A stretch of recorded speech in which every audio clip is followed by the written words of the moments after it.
Usapang kalusugan pa rin tayo mga ka-RSP. Isang tuberculosis o TB sa mga nakahawang sakit na patuloy nagpapahirap sa milyon-milyong tao sa buong mundo.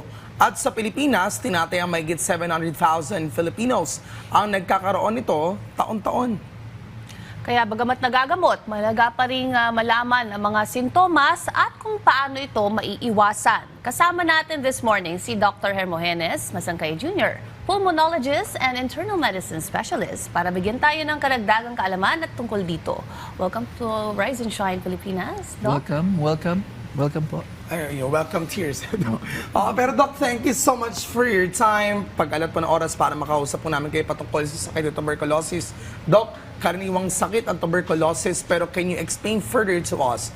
Ano po nangyayari sa katawan ng isang tao kapag meron sila nito? Okay, yung tuberculosis kasi, isa siyang sakit na ang sanhi ay mikrobyo. So, ang pinaka-most common na naaapektuhan ay yung baga. Okay. So, ang tawag natin doon, pulmonary tuberculosis. No?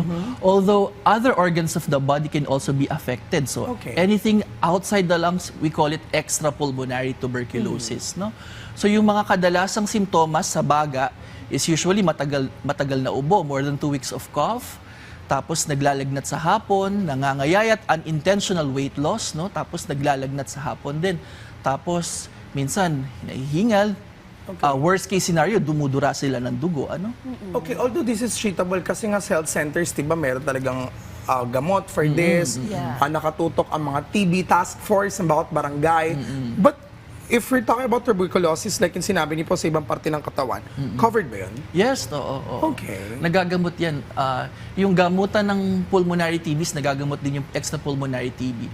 Except, yung mga gamot ng extrapulmonary TB, usually medyo mas matagal, no? For CNS, bones and joints, no? Umaabot. Minsan 1 taon, no? So, ganun. Pero yung usual na treatment for pulmonary tuberculosis, 6 na buwan lang. If this is drug-susceptible TB, no?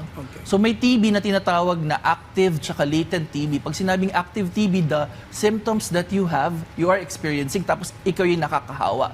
Pag sinabi naman latent TB, you are exposed to someone who have TB, yung mikrobyo natutulog lang sa katawan mo. So pag bumaba immune system mo, nagiging active TB na siya, no? And 5 to 10% ng latent TB nagiging active TB, ano? So ginagamot ba ito? Oo, parehas na ginagamot. Both active and latent TB is being treated right now, no?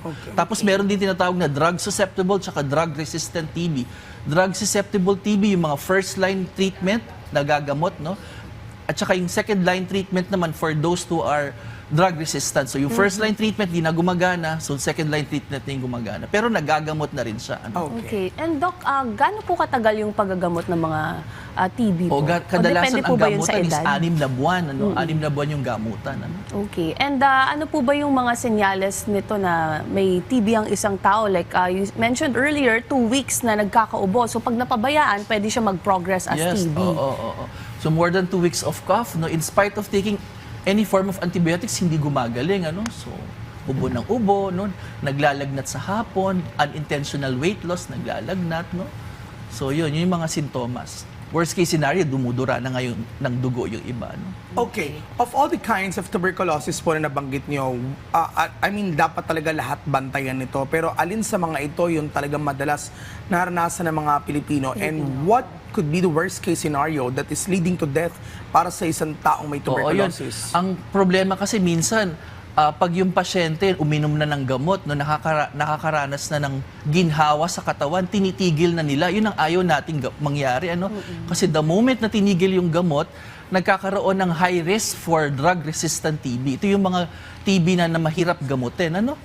So, dapat ikumpleto yung cycle ng yes, treatment. Yes, kailangan kumpletuhin yung cycle ng treatment. And Doc, sino po ba yung talagang mataas yung risk na magkaroon nito? Even po ba yung mga bata? Oo, mga bata, matatanda, lahat ng tao.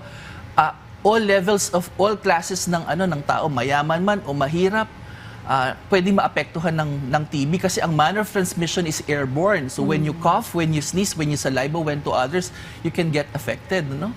And those people with diabetes, Doc, mga exactly, matatanda, pwede rin. Those with tawag dito mga comorbid conditions like diabetes, HIV, so yung mga taong naka-immunosuppressant, no? Mahinang immune system, they are the one who easily get affected. No? Dok, bakit ganun? Kasi, ewan ko yung lolo ko nga, o di ba yung mga kwentong lolo natin, yung lolo ko, Dok, parang ang tagal na yung nag-yosi. For the longest time, 1 ka, 2 ka, kada araw. Pero never nagkaroon ng sakit sa baga. Tapos si mother ko, na never naman nagsigarilyo or whatsoever, yun na may nagkaroon ng tuberculosis. Why are those... May relation po ba? So, it actually depends sometimes on the immune system of a person. Ano? Okay. Kung mababa yung immune system mo, lalo na pag multiple comorbidities, marami kang sakit, maninigarilyo ka man o hindi. Pero let's not, yung paninigarilyo talaga, isa rin siyang risk factor to get lung infections. Ano? Okay. So, if your mom doesn't do vices like smoking, pwede siya maging second-hand or third-hand smoke, no? Okay. So, naaamoy niya yung sigarilyo from iba, yung Yun yung usok is second-hand. second-hand. Pag third-hand? Third-hand, pag yung sigarilyo, dumikit, o yung mikrobyo, yung content ng sigarilyo dumikit sa mga gamit natin, yun ang third-hand na tinatawag. Okay. No? Okay. Third-hand smoke. And May Doc, third ano hand. po ba yung effective but simple ways para nga maiwasan natin tong TB at para mas maalagaan natin yung ating lungs? So definitely, when you cough, you have to cover your mouth, no? Okay. Tapos hand washing is also very important, no? Tapos kung mag-face mask ka din, syempre pag inuubo ka, isolate yourself na to other people kung Yes. inuubo ka. Tapos you have to regularly have your check-up also, no, with your doctors, no. At the same time, kailangan natin yung masustansyang pagkain, enough sleep, no, ehersisyo. Definitely iwas talaga yung paninigarilyo at saka mga vices, mga alak, no, iwasan din natin yun. Ayun. Siyempre, Saka pag enough di natin- sleep also. Ayun, enough sleep. Kasi napaka-importante yun para sa mga madalas magkasakit. Lalo na ngayon, na talagang usong-uso, mga sakit may kinalaman, of course, sa ating respiratory system. Yes. Pero Doc, may mga taong napaparaning talaga. Hindi nila alam kung tuberculosis, mamaya may pulmonya pala sila, bronchitis or whatsoever.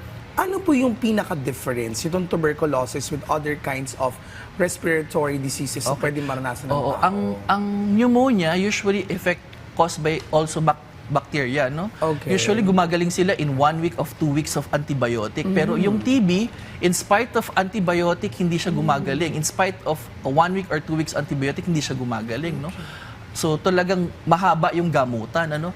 Pag sinabi namang emphysema or chronic bronchitis o yung COPD na tinatawag, ito yung mga sakit ng mga maninigarilyo. Kadalasan, Okay. dahil sa paninigarilyo, kumikipot yung daanan ng hangin, ang kadalasang simptomas nila, kulang sa hangin, hinahapo, no? So yun yung mga kadalasang Ayun. sakit naman ng COPD, no? Para malaman, you have to consult your doctors, no? A simple chest x-ray is a Yeah. good screening tool for tuberculosis, no? Para i-confirm, papa-examine din natin yung plema, no? And besides yung Sputum gamot, test, yun ba yes, yun? sputum test is a Okay. confirmation, no? Aha. And besides, yung gamutan sa TB ay libre. So libre sa ating mga health centers, sa barangay, sa mga gobyernong ospital, even private hospital, they also have DOT center that can provide the medications also for free, ano? Maganda yan. Okay, magandang information yan. So we have Yes. free treatment for all.